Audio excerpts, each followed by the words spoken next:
Sí, trae a la gente.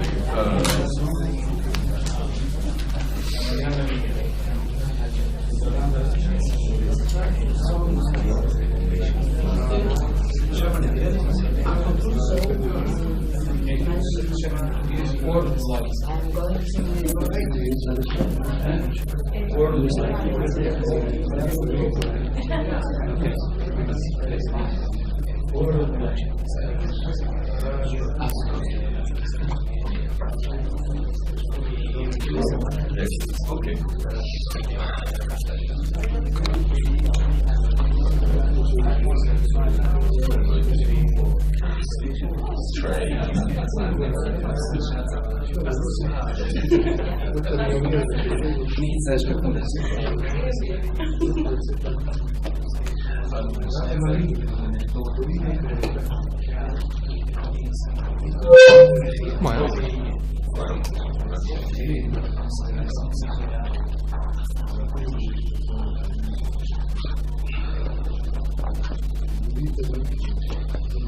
Bueno, hola. Bueno, entonces estamos llegando al final de este primer día del Congreso, este extraordinario día, tantas posiciones que nos han hecho pensar, tanta alegría de tenerlos todos aquí. Y bueno, en este contexto tenemos el honor de contar con nosotros, para cerrar este día, a Tom ROCKMORE, que además de su actividad docente como profesor de la Universidad de Buenos y ahora en la Universidad de Pekín, nos ha entregado una veintena de títulos imprescindibles en torno al idealismo alemán. El autor que nos ocupa ha sido objeto de su interés ya desde su primer libro del año 1980 sobre Fichte, Marx y la tradición filosófica alemana, un libro que es hoy tan actual o quizás incluso más que cuando fue escrito. También se destacan en su obra, en nuestro interés por Fichte, una serie, cuento 5 compilaciones que llevó a cabo en coautoría con Bresal, incluyendo temas como Fichte y la filosofía trascendental, Fichte y la filosofía y la tradición fenomenológica, Fichte después de Hiera con el Fichte tardío. También quería destacar el libro de 2005, que si bien su título indica que es sobre Hegel y la filosofía analítica, también le da un lugar privilegiado a Fichte en este esfuerzo por discutir con lo que en ese momento surgía como novedad, que era el interés de la filosofía analítica por el idealismo alemán, y donde ROCKMORE despeja algunos malentendidos que algunas lecturas apresuradas habían ocurrido. Y bueno, también quería destacar su último libro, que es de este mismo año, de abril de este mismo año, que es sobre el idealismo como un constructivismo, publicado por la Universidad de Chicago. Así que bueno, no lo hemos leído aún, pero ansiamos en hacerlo, y entiendo que la conferencia de hoy va a ser un anticipo de la cuestión, ya que el tema es el constructivismo. So Tom, thank you very much for being here with us. Thank you very much. Thank you for the invitation. The day is long. This is the last meeting. I'm going to try to be very brief. My paper is a kind of a simplistic presentation of certain themes that were discussed by other people. I think that philosophical theories are formulated to deal with problems, and that the theories can then be evaluated with respect to whether and to what degree they can be said to dispose of the problems. Now, I further think that German idealism can be understood from many different angles, but I like to think that the most important problem is the problem of knowledge from a constructivist point of view. So I think that the problem of constructivism and what would be an adequate form of constructivism runs throughout the entire German idealist tradition. Now, a constructivist theory or any theory of knowledge presupposes the concept of subjectivity, a concept that is the subject which constructs. Now, I think that Fichte's innovation concerns the reformulation of the Kantian theory of the subject in a way which Fichte thought would be adequate to the theory which Kant intended to formulate, but in which he did not succeed. Now, I want to say that Fichte's theory of the subject in a way advances the problem, but that it creates other problems, and for that reason the theory fails. Now, I'm going to read part of the paper I shortened it to try to make it fit into the time. German idealism can be understood as an effort by different hands, beginning in Kant and continuing in Fichte, Schelling, Hegel, and others, to formulate a successful version of a constructivist approach to cognition. Fichte, who is often understood as a philosopher of freedom, further contributes to the epistemic theme running throughout German idealism. This paper will consider the nature and explanatory limits of the Fichtean view of subjectivity in the epistemic context of German idealism. I start with some remarks about Kant. I believe the main interpretive difficulty consists in reading Kant in either a representationalist or a constructivist mode. We can interpret Fichte, while Kant is still active, as seeking to formulate an updated, revised form of the Kantian view from a non-representationalist constructivist perspective. So I think that as I understand representationalism and constructivism, they're incompatible antithetical doctrines. Kant lived in a period dominated by representational causal theories due to various rationalists and empiricists. Representationalism is any form of the effort, at least as old as Parmenides, to demonstrate indirect cognition of reality through its representation. In short, through representing the mind-independent real. My hypothesis is that he was initially attracted to representationalism before later inventing the so-called Copernican revolution, since, as he famously writes, he was unable to make progress in grasping the mind-independent object. In other words, on the assumption that the subject depends on the object. The representational approaches to the critical philosophy share the view that we can make sense of the critical philosophy if and only if reality under the heading of the thing in itself in fact appears. This requires a solution of the cognitive problem along metaphysical realist lines. Though there are metaphysically realist passages in the first critique, Kant is not consistent. In my view, Kant's best moments are devoted to the constructivist approach at which he barely hints, which is not often discussed in detail, but which was recognized by Kant's contemporaries, such as Reinhold, Schelling, and Fichte, under the heading of the Copernican revolution. Representationalism and constructivism differ, for instance, with respect to the cognitive subject.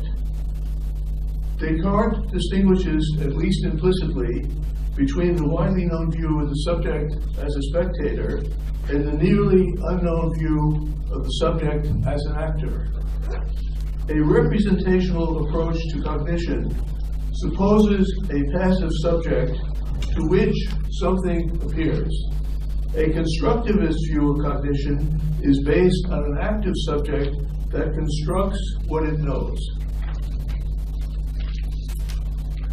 Hegel correctly points out that the critical philosophy constitutes the foundation and the starting point of the new German philosophy. Kant, Fichte, Hegel, and in a different way Marx, are all cognitive constructivists. Epistemic constructivism is a view that the subject only knows what it can be said to construct. The Kantian transcendental subject describes the general conditions of cognition in focusing on the logic as opposed to the psychology of cognition. Kant rejects so-called Lockean physiology, or what Husserl later calls psychologism.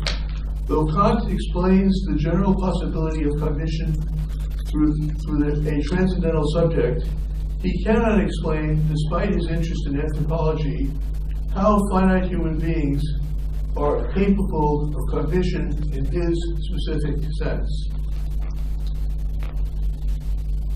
The Kantian subject is passive in receiving sensation and active in constructing a perceptual object. Fichte simply drops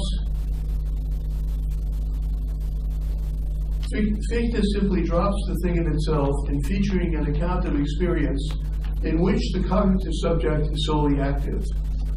As Hegel points out, Fichte explains experience and knowledge through a new view of the subject as practically finite, constrained in its action by its surroundings, but theoretically infinite or wholly unconstrained, hence forever suspended, as it were, between what is and what ought to be. Kant sketches an account of the interaction of the transcendental subject and reality as a third-person causal account. Fichte reformulates the Kantian view as a first-person account of the interaction of subject and object in a statement of the fundamental principles which begins the initial, most influential version of the science of knowledge. According to the modern causal approach to perception, objects cause ideas in the mind that justify a reverse anti-Platonic cognitive inference from the idea to the mind-independent object.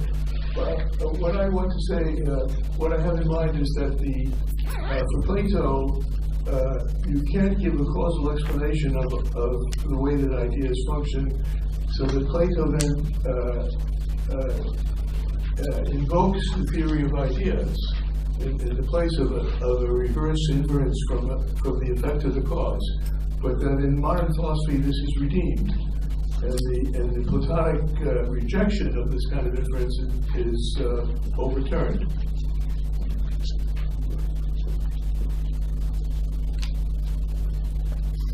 According to the modern causal approach to perception, objects cause ideas in the mind and justify a reverse anti-Platonic cognitive inference from the idea to their mind-independent object.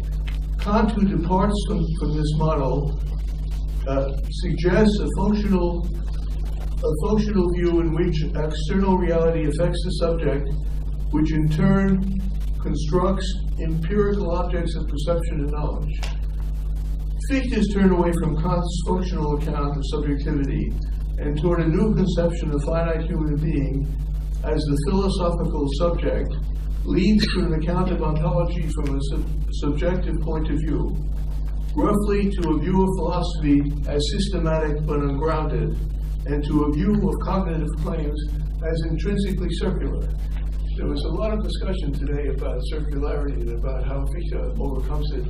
I think that Fichte's view is circular and intentionally circular.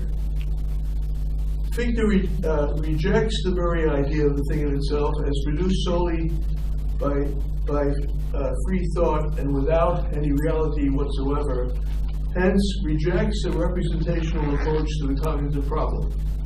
He indicates his agreement with Kant's Copernican turn, hence with epistemic constructivism, in writing that, quote, the cognitive object shall be posited and determined by the cognitive faculty, and not the cognitive faculty by the object.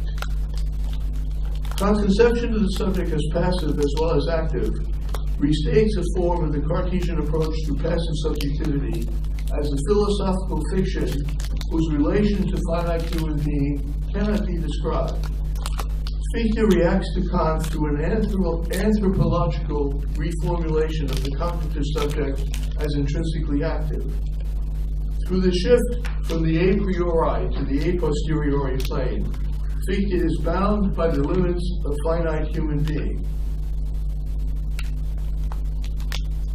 Fichte thinks the concept of a thing in itself as a mind-independent external cause of sensations is indefensible on critical grounds. He breaks with Kant's denial of intellectual intuition in invoking the finite subject's presence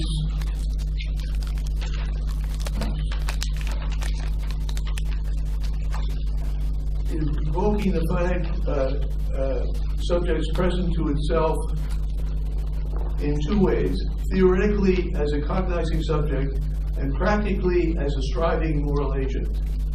Fichte's distinction between idealism and dogmatism refutes the Kantian view of the thing in itself.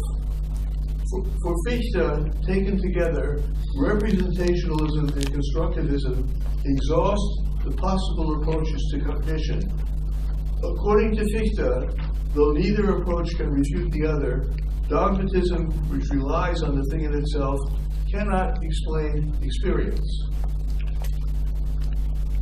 Kant and Kantians often rely on representation, or Vorstellung, to refer, as Heidegger suggests, to what is present in its absence, in short, to reality.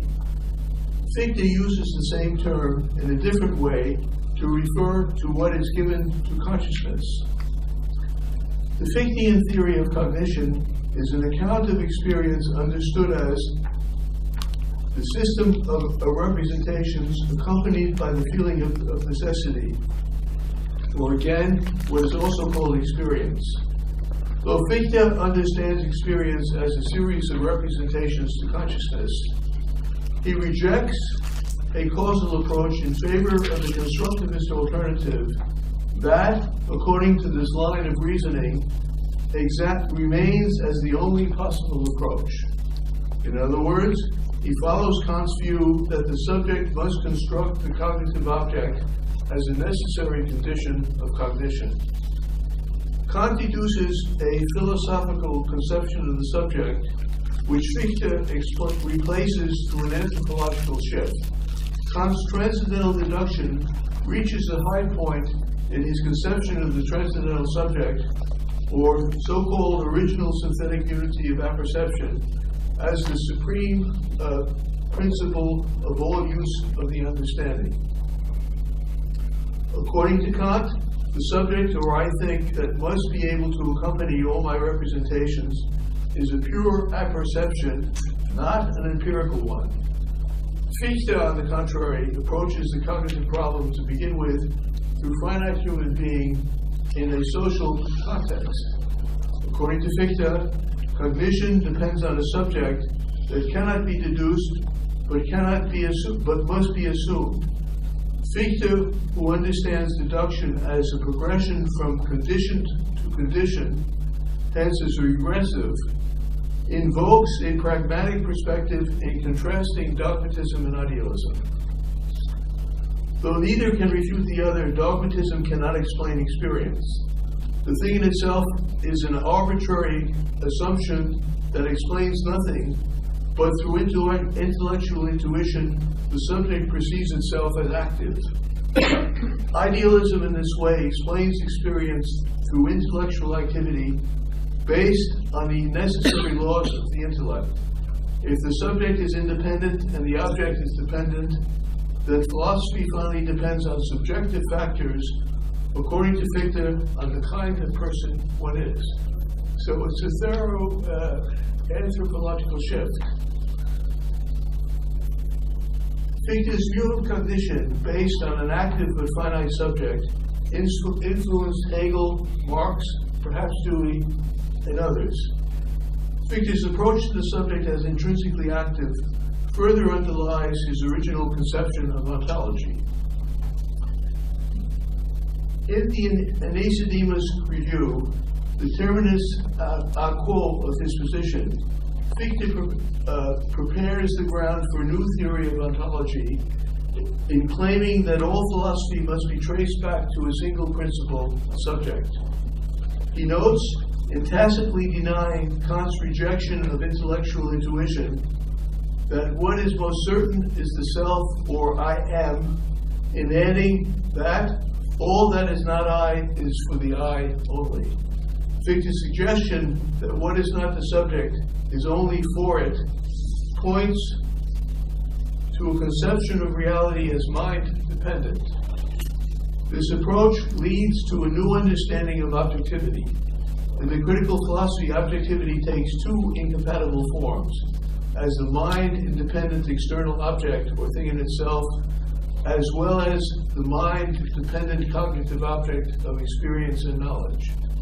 In Fichte's view, objectivity takes the single form of what is experienced in practice, but understood theoretically as the result of the subject's activity. According to Fichte, an explanation of experience requires an account of its ground in an object situated outside the possibility of experience. Kant's regressiveness begins from the cognitive object in running from condition to condition thereof and ending in the subject or transcendental unity of apperception. Fichte, who inverts the Kantian approach, begins not from the object but from the subject, more precisely from the assumption that a finite rational being has nothing beyond experience.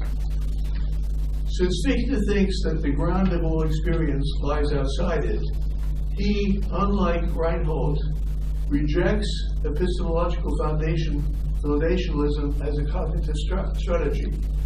His account of the fundamental principles of the entire science of knowledge begins in describing the task as seeking the first principle, which, since it is first in a series of principles, can be neither proven nor defined.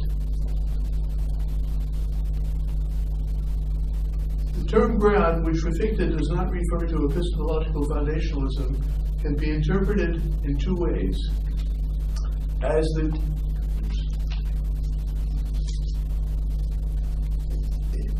Can be interpreted as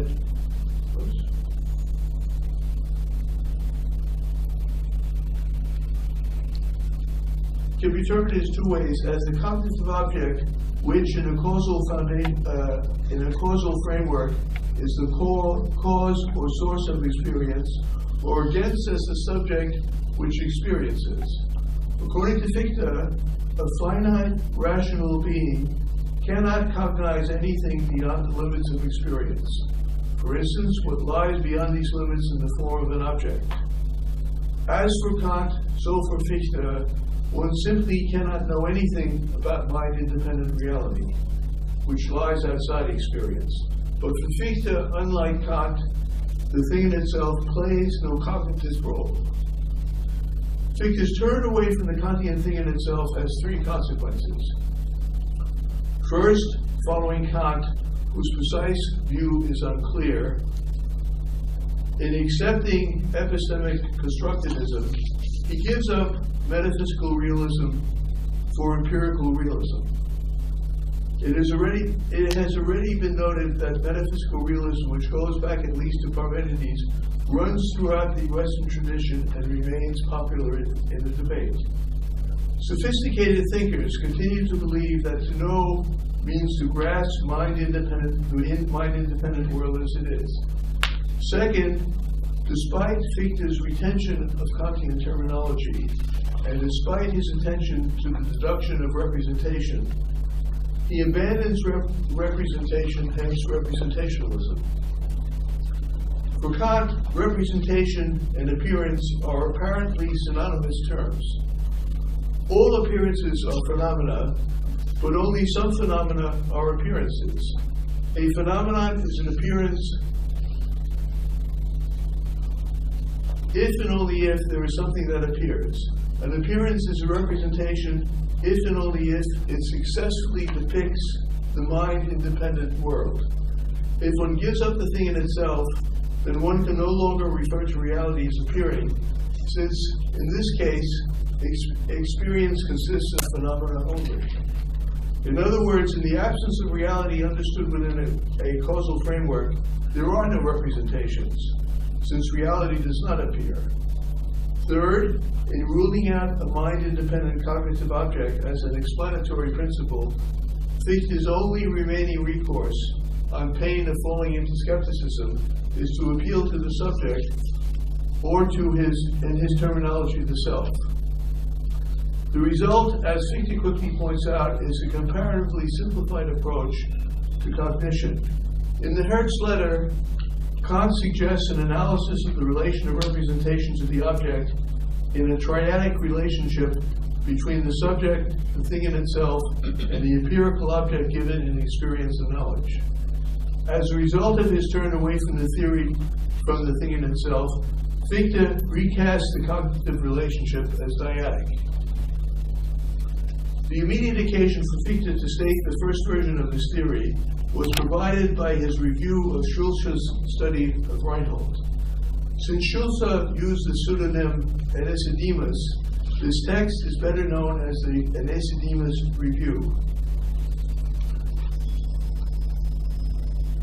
Reinhold reformulated the Kantian position in introducing a principle of representation.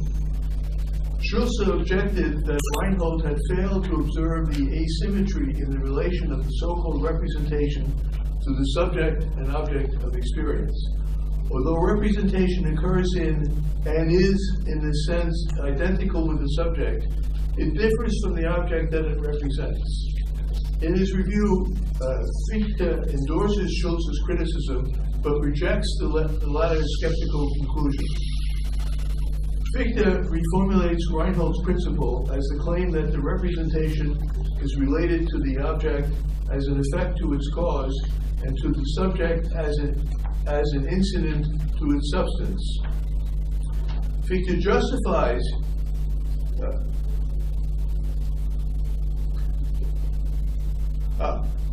it is the same ontology that Fichte further develops in the initial version of the Wissenschaftslehre, and which is the basis of his entire position. Fichte justifies his rival deduction of presentation, in fact, a rejection of representation, by his remark that Kant fails to prove that representations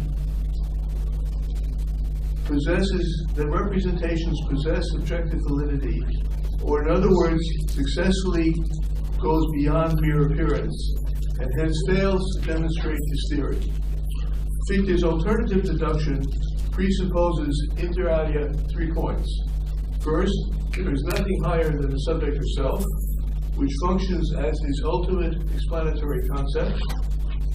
Second, in philosophy, we must start from the subject that cannot be deduced from something else, hence simply cannot be deduced. Fichte, who takes the human subject as a given, rejects the Kantian effort to deduce the transcendental subject. Finally, in Fichte's theory, deduction takes the form of a direct genetic demonstration focused on the self. In short, in abandoning the conception of the thing in itself or the mind-independent external world as a presupposition, he gives up the Kantian aim of analyzing the relationship of the contents of mind to the world in favor of a so-called deduction of knowledge solely from the point of view of the subject.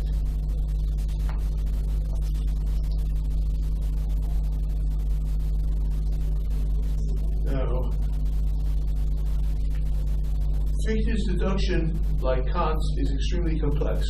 We need not describe it here in detail. Suffice it to say that starting from the hypothesis that the self or subject is active, he insists on 2 main points. First, only the subject is left when all objects have been eliminated by the power of abstraction. And second, the object or not self is that from which abstraction can be made. Either can be considered as determined by the other, and conversely. The deduction concludes with the claim that the subject is finite or determined, or on the contrary, infinite, hence determining, and that in both cases it is reciprocally related really to itself. According to Fichte, theoretical philosophy can go no further. In summarizing his introduction, Fichte, unlike Kant, concludes subject and object mutually determine each other.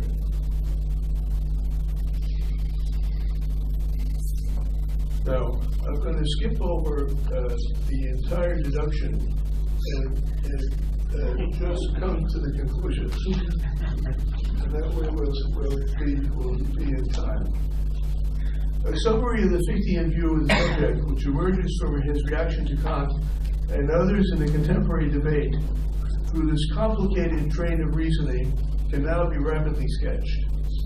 Fichte, who like Kant begins with the problem of the conditions of knowledge and experience, considers the finite human subject from two perspectives. As a finite human being, a person is both a theoretical entity, namely a subject of consciousness, who is unlimited, and a practical or limited moral being.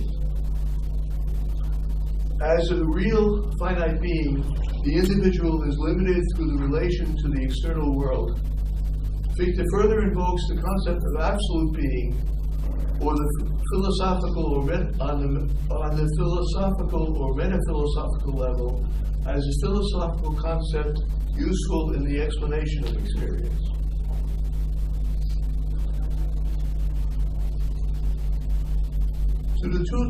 To the types of finite human being or so-called self, Fichte associates kinds of activity. As theoretical, an individual posits; as practical, he strives; and as absolute, he acts in theoretical independence of his surroundings. The concept of an ideally existent absolute being is justified as a means to understand the experience of the really existent human being. Forms of activity need to be subtended on the theoretical plane by activity in general. And from the side of realism, a finite human being is above all a practical being. But from the idealistic perspective, the concept of pure activity is identified with the absolute self, an acknowledged philosophical construct in Fichte's discussion. Yet since from this perspective, a view of finite human being follows from the concept of the absolute self, Fichte may be said to deduce the concept of the individual from that of the absolute. As he notes in the letter, quote, "My absolute self is clearly not the individual, but the individual must be deduced from the absolute self." Fichte's rethinking of the subject removes the ambiguity in the critical philosophy about the status of the noumenon, or mind-dependent real, which Kant inconsistently describes as uncognizable, but is also indispensable for cognition. Fichte's shift to cognitive explanation from the perspective of subjectivity, or the finite human subject, overcomes some problems in the critical philosophy but leads to others. An obvious difficulty in the Fichtean position results from the anthropological reformulation of the subject that reinstates the psychologistic concern that Kant is at pains to avoid. An important virtue of Fichte's reformulation of the critical philosophy lies in its effort to remove the basic ambiguity in the critical philosophy due to its simultaneous commitment to epistemic representationalism as well as metaphysical realism on the one hand, and epistemic constructivism and empirical realism on the other. So I think that Kant is simultaneously committed to different views. This point can be explained in referring to the triple distinction between a phenomenon, an appearance, and a representation. In simple terms, a phenomenon is simply given to consciousness, but does not refer beyond itself. An appearance is given to consciousness and further refers beyond itself, but does not necessarily represent or correctly depict that to which it relates. And a representation relates to and directly depicts that to which it refers beyond itself. Now Kant, whose position evolved in the writing of the first critique, is simultaneously committed in his treatise to incompatible cognitive theories. In simplest terms, he is both a representationalist and an anti-representationalist, or again, an anti-representational epistemic constructivist. On the one hand, he is committed to epistemic representationalism, or the view that to know requires a causal account, or more precisely, a reverse anti-Platonic inference, from the appearance to what appears, hence to a representation of reality. On the other hand, since, as he says, there has never been any progress toward grasping a mind-independent object, he is committed as an alternative to the view that we can have cognition of epistemic,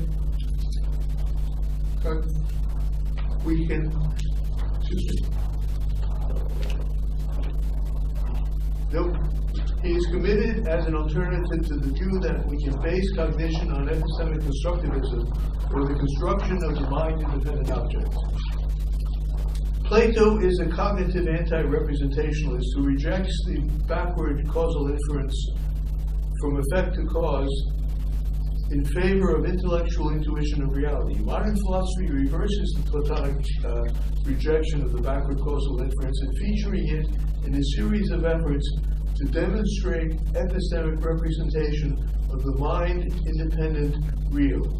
Epistemic representation of the real, which is on the agenda at least since Parmenides, is often asserted, but as Kant indicated, has never been demonstrated. Hegel, for instance, points to Kant's inability to explain the relation between uncognizable reality and the cognitive subject, or in other words, the inability to explain the unbridgeable gap between ourselves and cognition, subjectivity and objectivity, thought and being, the knower and the known. Fichte rejects Kantian representationalism in criticizing a causal approach to knowledge. His enormous contribution lies in rejecting the representationalist causal model, hence in removing the inconsistency in Kant's simultaneous but inconsistent commitment to two rival views of cognition, and restating the Kantian epistemic constructivist model on the basis of the subject's activity. In this way, Fichte sets the agenda running throughout post-Kantian German idealism that consists in an effort to restate the a priori Kantian constructivist approach to cognition in an acceptable a posteriori form. Fichte's view of cognition is, however, deeply problematic. His solution consists in replacing the dualism of subjectivity and objectivity through the single explanatory theme of subjectivity. This improves on Kant's third-person account of the relation of subject to object in an account from the first-person perspective, in Fichte's technical sense of the term. Yet in revealing the limits of a quasi-Cartesian approach to objectivity through subjectivity, he reduces objectivity to subjectivity, so to speak. Modern philosophy features the view that the road to objectivity runs through subjectivity. The difficulty lies in understanding how to combine subjectivity and objectivity within a single cognitive theory. I conclude that though Fichte clearly improves on Kant, he fails to solve the basic Cartesian problem of the relation of subjectivity to objectivity within cognition, a problem that has never been solved. Thank you very much.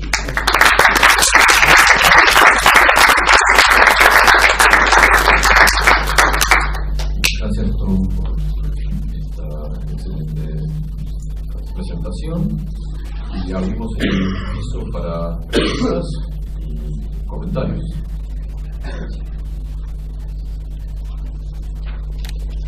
Profesor Cerro. I would like to ask a question about construction in both Kant and Fichte. Fichte again and again also makes it clear that the kind of step-by-step pragmatic history of the mind that he gives is a fiction, and that it is at best a reconstruction, and that the thing he so reconstructs comes together in one instant, mit einem Schlag. So how can we square the genetic and narrative dimension that comes in through construction and constructivism with the instantaneous coming about and the a priori accomplishment of the subject? That's one question. The other related one is, in discussions of idealism, both Kantian and Fichtean, there is a rivaling conceptuality that draws not on construction but on constitution or on production. In Kant, very famous in the German interpretive concept that was fashionable for a while, Konstitutionstheorie. And there are very interesting differences between those. Production is very almost poetic, productive.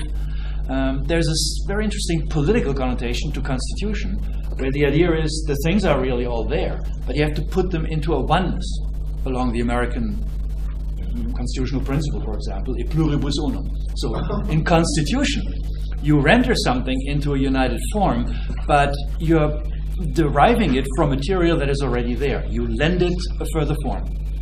And so I would be interested to see how you would differentiate your version of constructivism from these alternative productionist and constitutionalist readings as a second perspective. I think the a pluribus unum is on the nickel, isn't it? Yeah. So I think you want a nickel view. I think we should prefer constructivism as opposed to construction as opposed to constructivism. It's a term of art. Now, Fichte may say that it's a fiction. I think Fichte is not entirely consistent.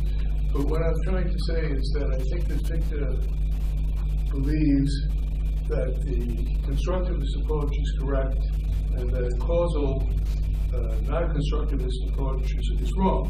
So I think that in the first and second introductions, the enemy is Kant.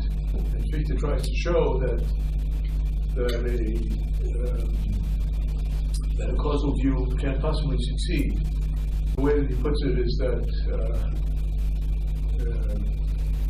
the two views, neither one can disconfirm the other, but it finally depends on who you are. Now, I don't know what the nefarious view has of Kant. Now, as concerns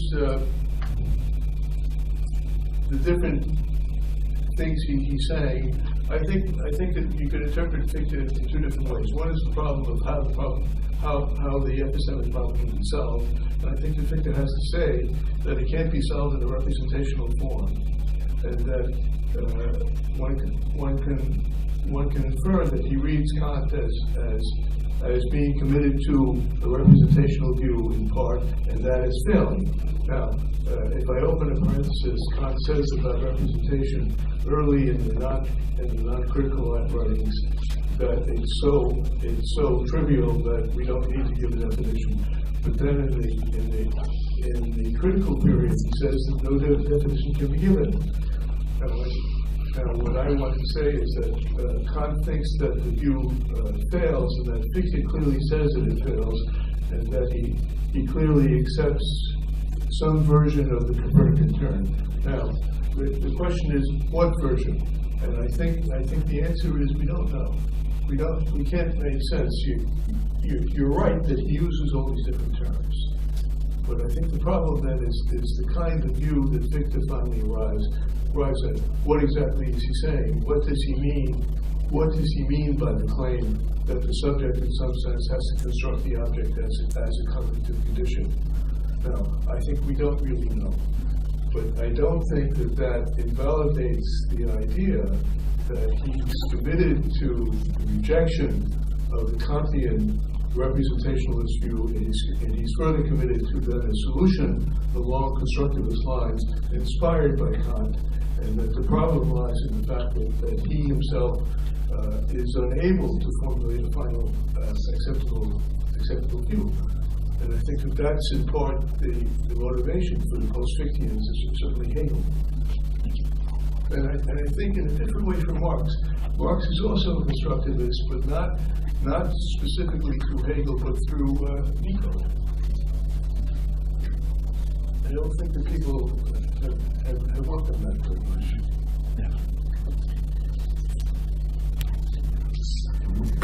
¿Alguna otra pregunta? Bueno, estamos por concluir entonces este primer día. Nos vemos mañana. ¿A qué hora es mañana? A las 9. Mañana a las 9. En el tercer piso. Empieza temprano y en el tercer piso. In the third floor, no, the second floor. One more. Third one.